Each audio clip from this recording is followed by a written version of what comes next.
This is the Mitch Henck Show, and our guest is legendary political strategist and friend of President Trump, Roger Stone. Today's show is brought to you by Weedman and Joe Ferraro and her team of realtors.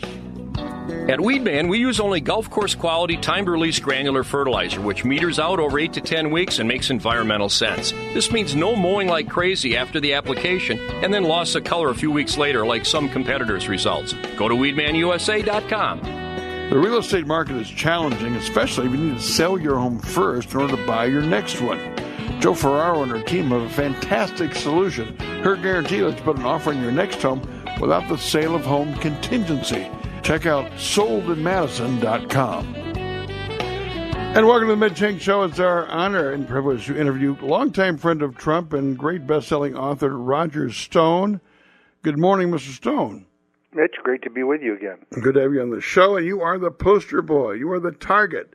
After months of being banned by CNN, and people would say you're this fringe character and cloak and dagger figure of dirty tricks fame, now you're like numero uno on their want list. So what's going on? Well, I mean, one man's dirty trick is another man's civic participation, as you know.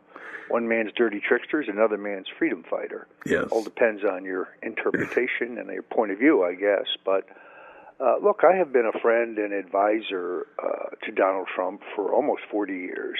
Was an early staff member of his presidential campaign. It's not unusual that the special counsel might want to look at my email traffic or the many memos that I wrote Donald Trump. But I can tell you this, what they won't find is any Russian collusion. That what they also will not find, even though folks at MSNBC have made wild accusations, is that WikiLeaks or Julian Assange gave me copies of Hillary's hacked emails, which I in turn then gave to Donald Trump in the Trump campaign, which, because they believe Assange is a Russian asset, would, in their opinion, constitute treason. Well, let's take the last point last. There are no such memos. I never received anything whatsoever from WikiLeaks or Assange or the Russians or anyone else and passed it on to Donald Trump. You cannot give what you do not have. As far as the idea that Assange is a Russian, that's kind of up there with General Clapper saying, no, there's no metadata collection program on Americans. A lie. Saddam Hussein, he has weapons of mass destruction. Another lie by our politicized intelligence agencies. I believe that their claim that Assange is a Russian agent is no more accurate than saying you, Mitch, are a Russian agent. Wow. Assange is a journalist. He does what journalists do. He obtains information from whistleblowers, and he publishes it. And on occasion, that information is classified. Kind of funny, right now there's a movie out there, The Post, which is glorifying the role of the Washington Post in publishing classified information regarding the origins of the Vietnam War.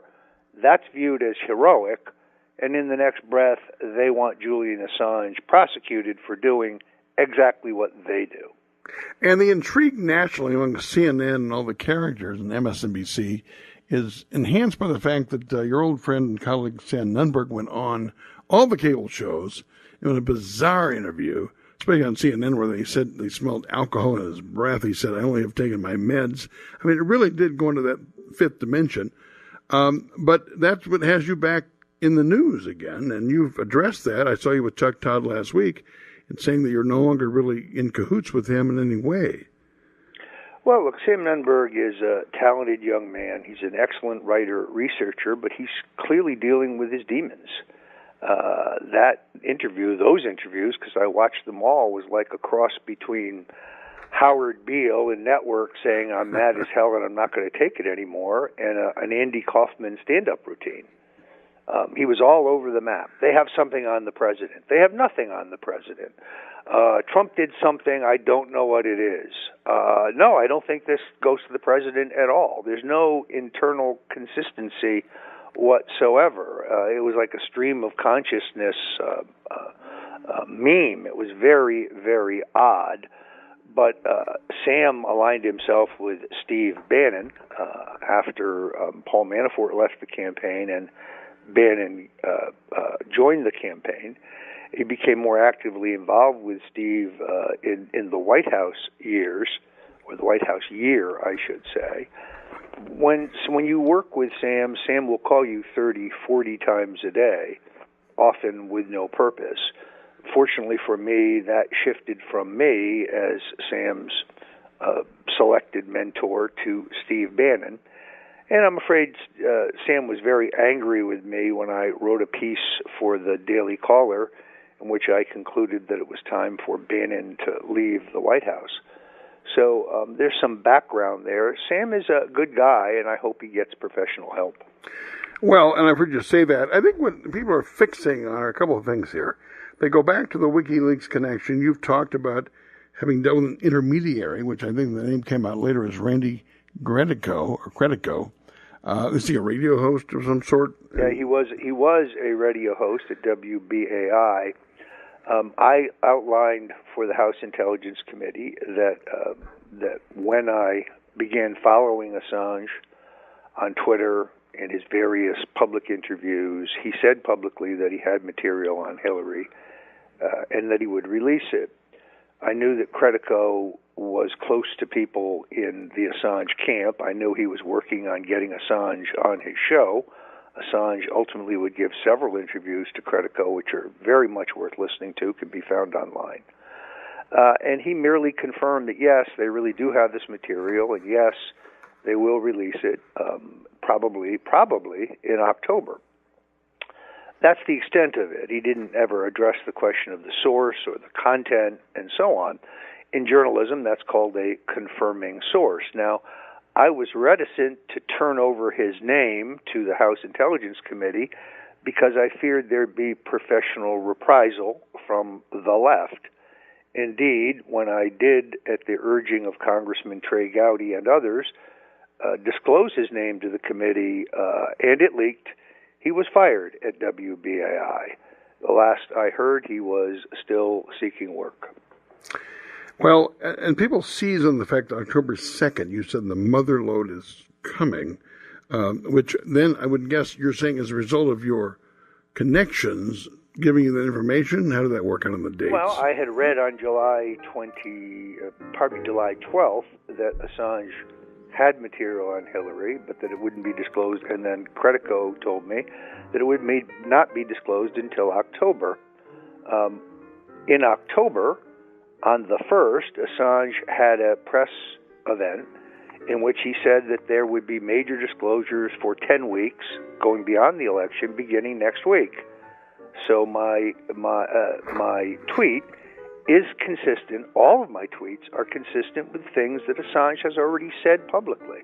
Assange has said that publicly. I have said that publicly. Now, interestingly, when factcheck.org did an analysis which concluded that there was no evidence that I knew about the WikiLeaks disclosures or the hacked emails regarding Hillary in advance, and there was no evidence that I knew of the hacking of John Podesta's email, which I did not, and I cited that analysis in my House testimony. Factcheck.org quickly put out a statement saying, just because there is no proof of something doesn't mean it didn't happen. Very nice. Which, to me, erases any idea that they're really a fact-checking organization. Our guest is Roger Stone. This is the Mitch Henck Show on MadisonTalks.com. The real estate market is challenging, especially if you need to sell your home first in order to buy your next one. Joe Ferraro and her team have a fantastic solution. Her guarantee lets you put an offer on your next home without the sale of home contingency. Check out soldinmadison.com. Go to weedmanusa.com. Recommended over our competitors for your lawn care needs by our customers' outstanding testimonials. Go to weedmanusa.com. We have that date, and also I was reading the Atlantic, Roger, and they're talking about how you communicated not with Assange, but with WikiLeaks directly on October 13th. What was that about?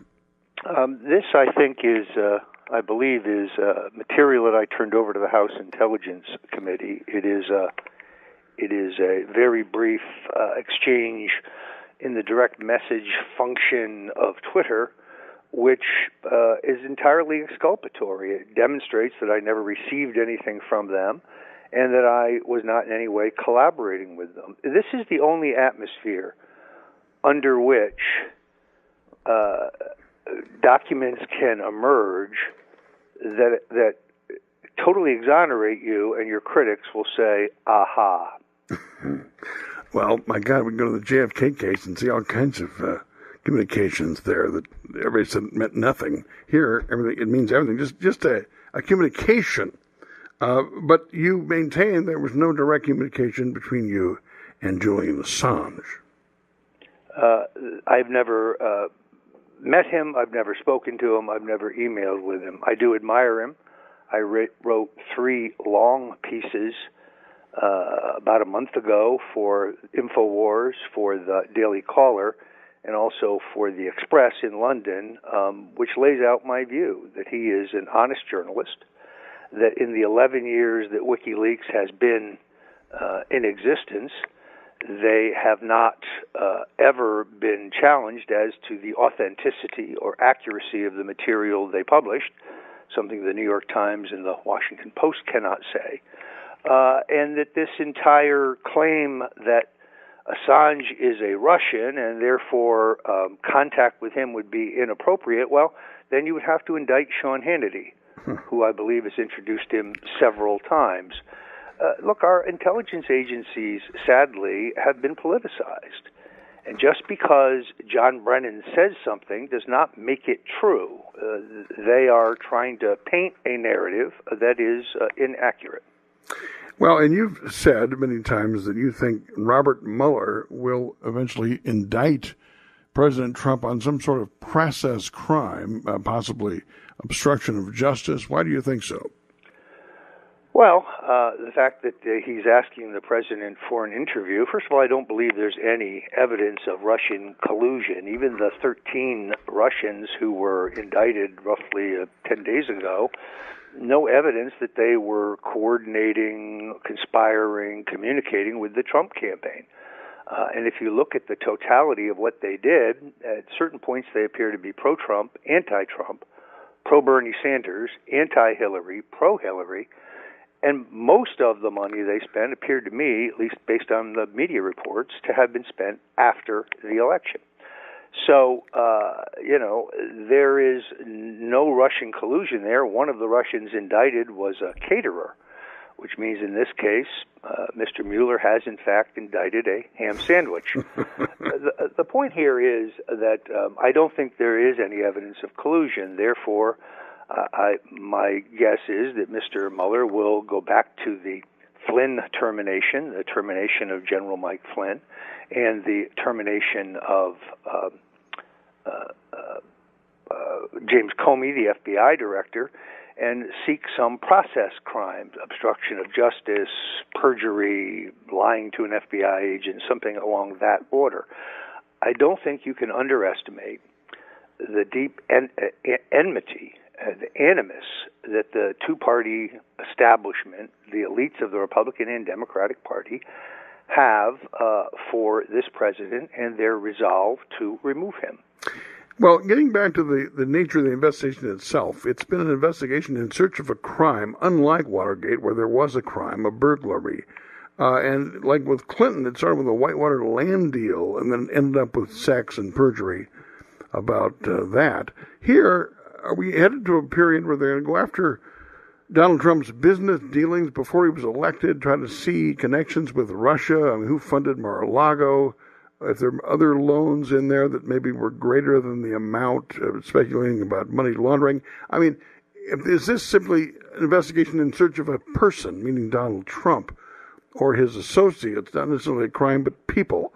And if the government does that with unlimited budget, I mean, they're going to find something eventually, aren't they? Well, Mr. Mueller is not operating under any existing special counsel law. The law that creates and governs special counsels passed by the Congress and signed by the President has expired. under that law, Mr. Mueller would have required the approval of a three-judge panel before he could expand his probe into new areas. Here, he is completely unfettered. He can examine anything, and he has what appears to be an unlimited budget. So I think the concern that you mentioned is entirely possible. I don't know what relevance Donald Trump's early real estate career has. He's beholden to no one. If he is in Putin's pocket, why are we selling offensive weapons to the Ukrainians, which the Russians vehemently oppose and are furious about? It's just another example of the fact that the president is independent and he does what he believes is in the best interest of the country. And anti-ballistic missile shield to Poland, I guess, would be another example of that. But yet he doesn't publicly denounce Putin. Is that just his style, or do you think there's a reason for that? Well, when people have thermonuclear weapons and with the push of a button can cause a nuclear holocaust, I think the president believes that you're better off in a dialogue with them rather than insulting them. The Russians have they have a nuclear arsenal. They have an extraordinarily powerful military, and we are clashing around the globe in terms of our goals and objectives. I just think the president believes that it's better to talk than trade insults. At the same time, I don't think the president has any illusions about the corruption and the totalitarianism of the Russian system, and I don't think he has any illusions about Putin being a nice guy. On the other hand, Hillary Clinton wanted us to go to war over Syria, wanted a no-fly zone, which to me looked like an open invitation for World War III. Now, if you analyze the situation in Syria, Assad, the dictator, is propping up Hezbollah. He's propping up Hamas, financing both.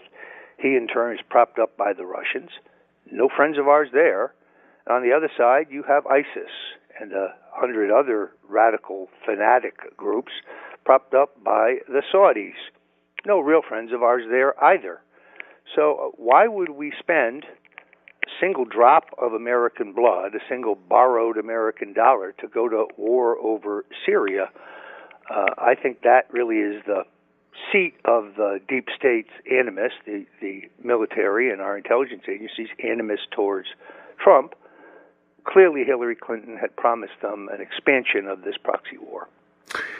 We're recording this interview a day before the special election in Pennsylvania 18, where the president recently made an appearance and held a political rally. Seemed to be back in his old form, saying not a lot about the candidate, but getting his people fired up. Having the benefit of foresight, what do you think is going to happen there? And viewing the 2018 midterms, what's your view of the result there? Well, it's going to be very, very close. I don't think we have nominated the strongest candidate. They have nominated an attractive candidate. It is a district that the president carried. So far, interestingly enough, in the special elections, Trump supporters and Republicans have fared quite well, which is entirely against the historical trend. Usually it's the opposite. It looks to me like a toss-up, and what will happen, of course, is that if the Republican wins, the mainstream media, MSNBC and CNN and Jake Tapper and others will say it's meaningless. And if the Democrat wins, they will say, aha, you see, this is the bellwether. It shows that Trump is finished. We're talking to a friend of Trump, Roger Stone, on the Mitch Henck Show on MadisonTalks.com. Go to WeedmanUSA.com. Recommended over our competitors for your lawn care needs by our customers' outstanding testimonials. Go to WeedmanUSA.com. Joe Ferraro and her team of realtors ensure the wow factor by having a talented professional stager help prepare your home to sell for top dollar. And only the best photos and videos of your home will be placed online or in print. You can count on Joe Ferraro at soldinmadison.com. Back to Roger Stone, who's written many bestsellers on the JFK case, the case against LBJ, the man who killed Kennedy, the Bush crime family, the Clintons' war on women. When Chuck Todd interviewed you, and other people are fixating on the fact that you left the campaign fairly early on, you say you resigned. Other people speculate that you were let go. But there aren't any, so. Yeah, but you've made clear that you and Donald Trump don't agree on strategy, but you remain a big supporter that he is his own strategist. He remains his own strategist, and now he's sort of going through a litany of people. People are leaving the White House for various reasons, all kinds of rumors about chaos at the White House. But your take on that and whether Donald Trump loves the atmosphere at the White House and is running the show the way he always has run his organizations. Well, look, Donald Trump is unique. He is a force of nature. He is a natural phenomena. He is his own strategist, his own wordsmith, his own press secretary. He alone conceived a way to win the presidency in the most unconventional campaign in American history. It has been surprising to me the extent to which, once he came to power, he has surrounded himself with individuals who opposed his candidacy, or individuals from the country club Bush wing of the party. And I think if he is not successful, that will be the reason why. To give you an example, he very clearly ran as an anti-interventionist. He ran as someone who would withdraw us from Afghanistan and Syria. Yet the generals and his national security advisor, H.R. McMaster, have persuaded him to stay in those places and, in fact, increase our profile and the number of men and women serving in Afghanistan. So I think that is a mistake, an example of where some of these establishment types have gotten the president to abandon the path that got him elected. Generally speaking, though, when you consider the deep enmity of the party establishments and the Washington establishment, it's amazing how much he has accomplished. 2 million new jobs, regulations cut to the bone, record stock market, even after some corrections, higher than it was under Barack Obama. Huge corporations like Apple returning to the United States, repatriating, $350 billion, committing to spend another $250 billion here. Clearly addressing the trade imbalances. No more are we going to do these one-size-fits-all 300-nation trade deals. Trump is going to pursue trade agreements that are mutually beneficial for us and our trade partners.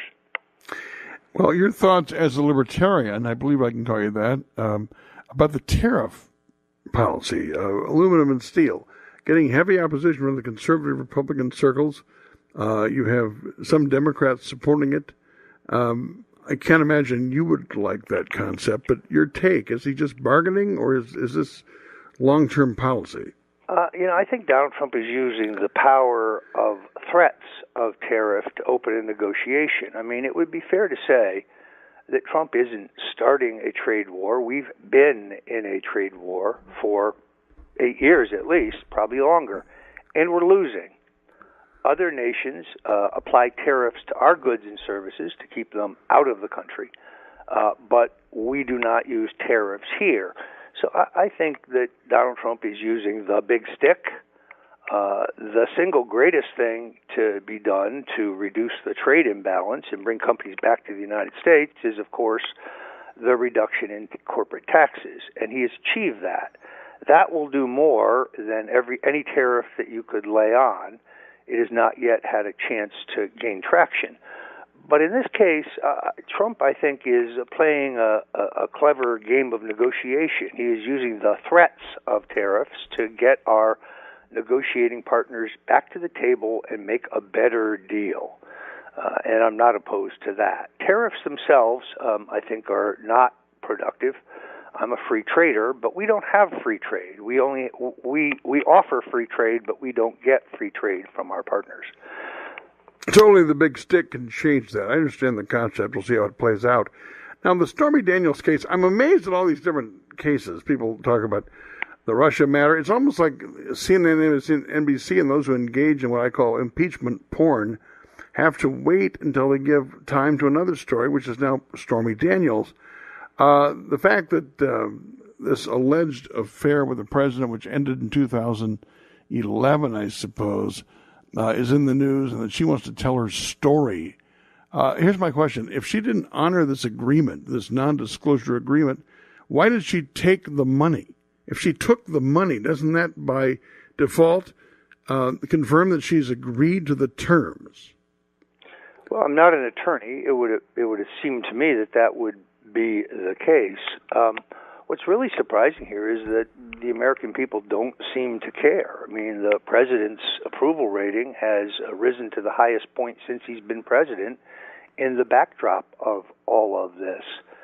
So, kind of like with the Billy Bush tape and the rather raw comments that the president allegedly made in that interview, which came out during the campaign, I think people are more focused on the country, the direction of the country, whether or not there are jobs, whether their children can find a job, whether there's economic opportunity, whether their neighborhood is safe, or whether they have to be worried about being hit in the head by somebody who's in the country illegally. Those issues, I think, transcend all of this.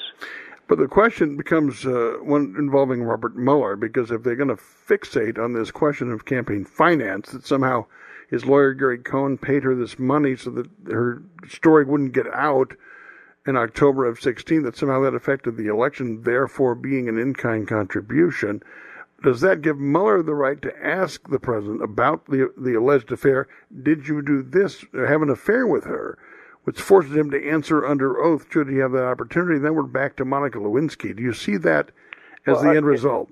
I assume at that point all of the liberal Democrats who defended Bill Clinton said, well, that's a private matter that has nothing to do with politics or government. Right. And it's an invasion of his privacy and he shouldn't be asked.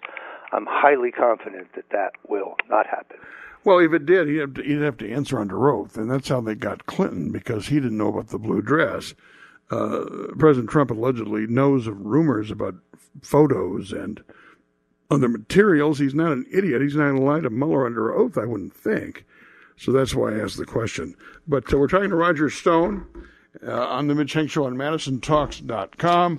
Joe Ferraro and her team of realtors pre-market your home to buyers and agents before you're ready for showings. Visit our exclusive site at comingsoon in Madison.com. And when it's time for listing, nobody can sell it faster for a better price than Joe Ferraro. Go to soldinmadison.com. At Weedman, we use only golf course quality time-release granular fertilizer, which meters out over 8 to 10 weeks and makes environmental sense. This means no mowing like crazy after the application and then loss of color a few weeks later like some competitors' results. Go to WeedmanUSA.com.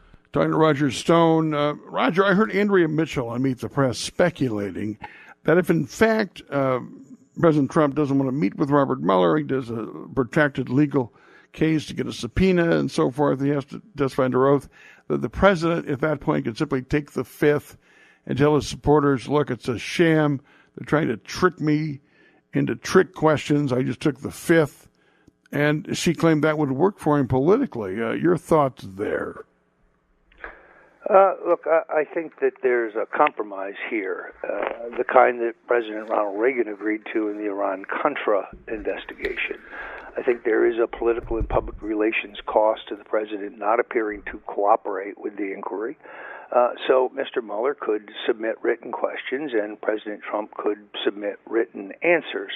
That's one reasonable compromise. But the idea of the president going into a unfettered, under oath, freewheeling, broad-ranging interview with Mr. Mueller smells to me like a perjury trap, and I would advise him not to do that. Well, but if he doesn't do that and Mueller insists on the FaceTime, we're talking about a subpoena, and there are those who speculate that the president would lose that ultimately and would have to appear before Mueller and his team. Well, I think the people would respond positively to the offer of a compromise. It is unrealistic to think that federal marshals are going to go pick up the President of the United States and bring him in. I think that might be viewed as an overreach. As Donald Trump would say, we're just going to have to see. Well, I guess Nixon could have said you can't have the tapes, executive privilege, after the court ruled. We didn't have that constitutional crisis because he gave up the tapes. It sounds like you're speculating that President Trump would say, no, I have an executive privilege here. I'm not going to meet with Mr. Mueller. Yeah, I believe that is the case. I mean, look, I'm not a constitutional authority nor am I a lawyer, but I just think that it would be unwise for the president to walk into some kind of setup. Well, I understand, and that's why I asked about the Fifth Amendment, if in fact he's compelled. But if he says, I'm not going to do it, we're kind of in new territory then at that point, aren't we? Well, I would think that his Fifth Amendment protections would suffice at that juncture, and I think it probably puts an end to a political wrangle about this. Some people, of course, will read guilt into that, which is not necessarily true at all. Just because you plead the Fifth Amendment does not mean that you're, imputing guilt to yourself. It means you don't want to run the risk.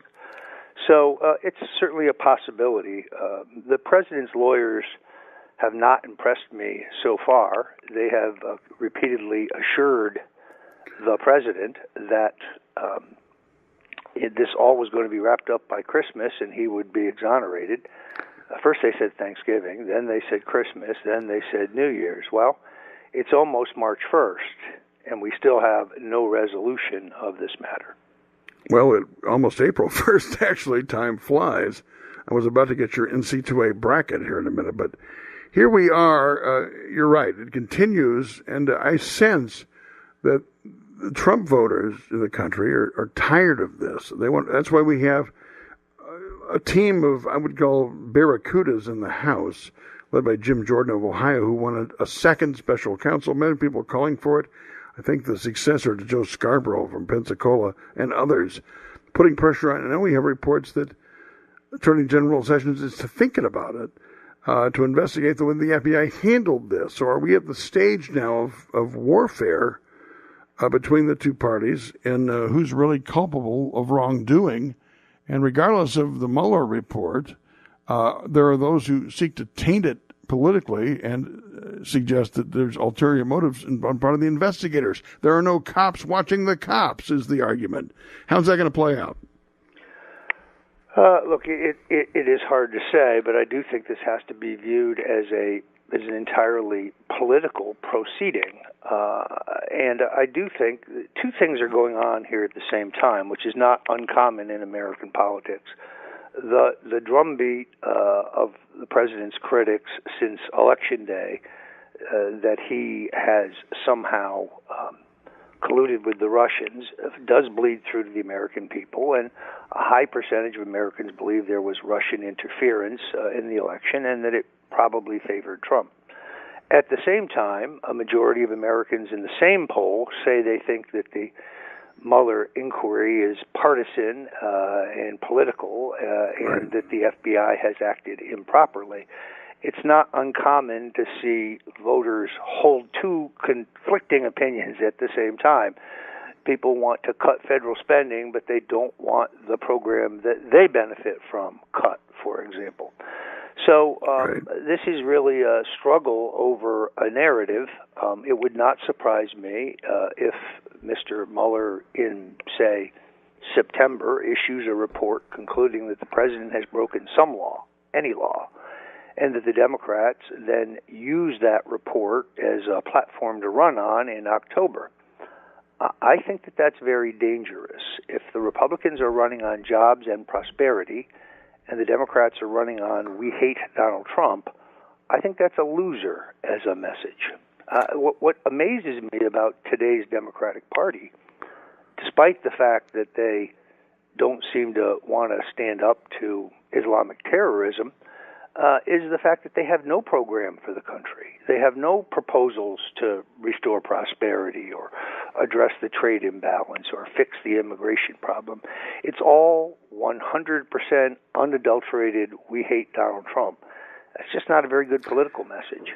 Well, I ask the members of my family, the Trump haters, my two aunts and my sister, I'll say to my college-educated sister, do you think opposition to Trump is policy-based or the fact that they just don't like his personality? And she'll say, Trump doesn't have any policies. They all say that. He doesn't have any policies. So I guess they don't want to see what he does with the federal court judges or the Supreme Court justice or the deregulation of businesses or the tax cuts. There just is this mindset of being in the bunker against Trump. I don't see how anyone could say he doesn't have policies. In fact, his policies challenge the orthodoxy of the last 30 years. I mean, he's not a neocon. He's not a globalist. The Bush-Clinton Republican-Democrat combine that has run the country for the last 30 years has given us endless war without our inherent national interests being clear, erosion of our civil liberties, metadata collection program, keeping track of Americans, reading our email, reading our texts, has given us massive debt and spending and borrowing, has given us an immigration system in which our borders were virtually porous, in which our streets and neighborhoods were unsafe, has given us trade policies that have cost the country millions of jobs. And in every one of those cases, Trump has a prescription to reverse that decline. And that's why he was elected. He walked into the perfect storm, where voters were prepared to go with an outsider, no matter how over the top he may be, no matter how audacious he may be, because they're tired of career politicians. And they're tired of this cycle in which the people are promised hope and change, and they get neither. Nothing really changes. How can it be that Barack Obama and President George W. Bush had the same defense secretary, had the same CIA director? If their policies are different, if they really are from different political philosophies, why are they sharing cabinet members? It's because the policies, when you get right down to it, are exactly the same. This is why I briefly bolted the Republican Party in 2012. I mean, I have great sentimental attachment to the old Republican Party of Barry Goldwater, the party of limited government, the party of personal freedom, the party of privacy rights, the party that wanted government out of the bedroom and out of the boardroom, the party that believed in strong national defense but did not believe you went around the world looking for trouble. And with the nomination of Mitt Romney, I concluded that Republican Party, at least at that point, was dead. That both parties had morphed into the same party, the party of war, the party of spending, the party of borrowing, the party of destruction of our civil liberties. Donald Trump's nomination is the hostile takeover of the Republican Party by a new breed of Republicans. And hold that thought. We're talking to Roger Stone on the Mitch Henck Show on MedicineTalks.com. Joe Ferraro and her team of realtors guarantee the sale of your house by a certain date, or they will buy your home. That means you don't have to buy your next house. You can buy your next house without the pressure of you having to sell your home first. Go to soldinmadison.com. Go to weedmanusa.com. Recommended over our competitors for your lawn care needs by our customers' outstanding testimonials. Go to weedmanusa.com. My sense, as I talk to Roger Stone, friend of Trump, and the men in the media, the poster boy right now, Roger, if you do go before Mueller and his team, it doesn't sound like you're going to need too many notes. I mean, do you welcome the possibility of going before Mueller? Well, it would be nice to clear the air. On the other hand, as you point out, if no inappropriate activity regarding WikiLeaks or the Russians can be found, and there is none, you have to always be concerned that they will manufacture some other crime. Paul Manafort stands indicted for a number of transgressions, but none of them relate to campaign 2016, and none of them relate to Donald Trump. So that is, of course, always a concern. I can only address the question on the table. That is one of Russian collusion, and the subtext being WikiLeaks, to say yet again, I've never met or spoken to or emailed directly with Julian Assange. I have never received anything whatsoever from him or from WikiLeaks and passed it on to anyone, including Donald Trump and the Trump campaign. So that theory put forward by Margaret Carlson of the Daily Beast and by Ari Melber of MSNBC and Salon and the Washington Post is just false. when you issue a denial like that, the Washington Post comes back and says, Stone is parsing words. He said he never received any emails, but he didn't say he never received any hacked emails. Okay, well, let's say it now. No, I never received any allegedly hacked emails either. I never received anything from WikiLeaks or Assange, and therefore you can't pass on what you don't have. I'm not saying that I would have passed on, but I had no advanced knowledge of the content or the source or the exact timing of the WikiLeaks disclosures from the DNC. Even the exchange I had with somebody claiming to be Guccifer 2.0, who some people believe is a Russian hacker, and who initially I believed when he claimed that he had hacked the DNC email. Today I'm not so sure that's right. If you look at the content, the timing, long after the publication of the DNC material by WikiLeaks, or the context, the exchange is entirely banal. It's innocuous. It proves nothing. But it does get my critics the headline, Trump intimate, communicated with Russian hacker. Well, I understand the way it's played out, but so far, again, no smoking gun. Your old colleague, Paul Manafort, is in trouble, it seems like, on the tax evasion front. Maybe you could weigh in, I don't know, but that's the one area where you usually can't beat the government. Al Capone went down on that basis. I mean, if you are making money abroad for services provided abroad, you still have to pay taxes in the good old U.S. of A. Do you think your old colleague is in trouble on that front? His attorneys tell him that they think they can beat the charges against him. They think the charges against him are wrong. I have no firsthand knowledge. Yeah. I don't know. I wish him well. We've been friends since boyhood, and I hope it works out. I do think that he is being unfairly persecuted. I don't really understand the point of this. He cannot, no matter how hard you squeeze him, he cannot hand the prosecutors proof of Russian collusion because there is none, and he has no knowledge of any. Well, it sounds like they're trying to get him on separate matters at this point. Papadopoulos for lying to the FBI. By the way, nobody ever heard of this guy. Did you ever meet this guy, Papadopoulos? No, neither. This is kind of an irony. Neither Carter Page nor this fellow Papadopoulos have any authority or any real position in the Trump campaign. They're both members of a 100-member voluntary foreign policy advisory board that I think met exactly once, and that was prior to Paul Manafort joining the campaign. Every campaign puts these together for the purposes of a press release.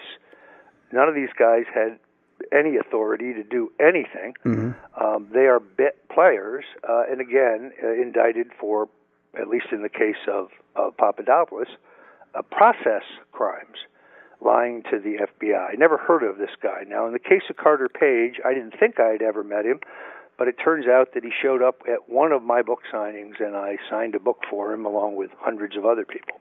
Kind of reminds me of my young days when I yelled at Roger Mudd for 15 minutes after Super Tuesday coverage, and I was posing as Pat Caddell. But Gary Hart didn't know about that until I told him years later. So, I mean, you do things when you're a young volunteer, and you think you can take on more than perhaps the campaign has given you authorization to take on. In your case, at age 20 or so, you were given authorization with the committee to re-elect Nixon. You were a whiz kid. But, most people do things sort of independently of the top campaign brass at that age. Well, from what I've seen, Papadopoulos peppered anybody he could get an email address for inside the Trump campaign, right, suggesting a meeting with the Russians. No one took him up on that. No one thought it was a good idea. I am told that Manafort specifically told his deputy, turn this off. It's the worst idea I've ever heard. Who is this guy? Right. So, again, there doesn't appear to be any there. By the way, I'm just curious. I know you're not a lawyer, Roger, but what is illegal about the Donald Trump Jr. meeting with the Russians? I mean, what is illegal about that meeting?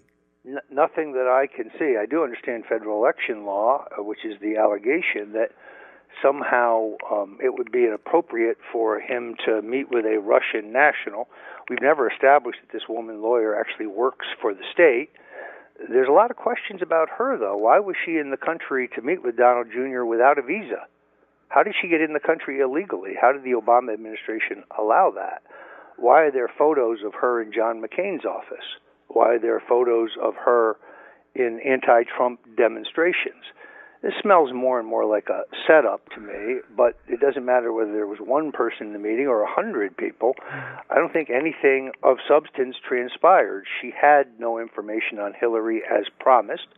I don't think Donnie Jr. has done anything wrong. When you're in a presidential campaign, it would be malpractice not to explore every possibility of documenting malfeasance by your opponent. Well, if you can't meet with a Russian national, you can't meet with a British national or a Dutch national. I find that amazing. I've heard Alan Dershowitz. The irony of the entire situation. It appears to me like the Justice Department and the FBI used a dossier put together by foreign nationals, including Russians, as the legal rationale for spying on the Republican candidate for president. I'm sorry, that makes Watergate look like small potatoes. Well, that is an abuse of power.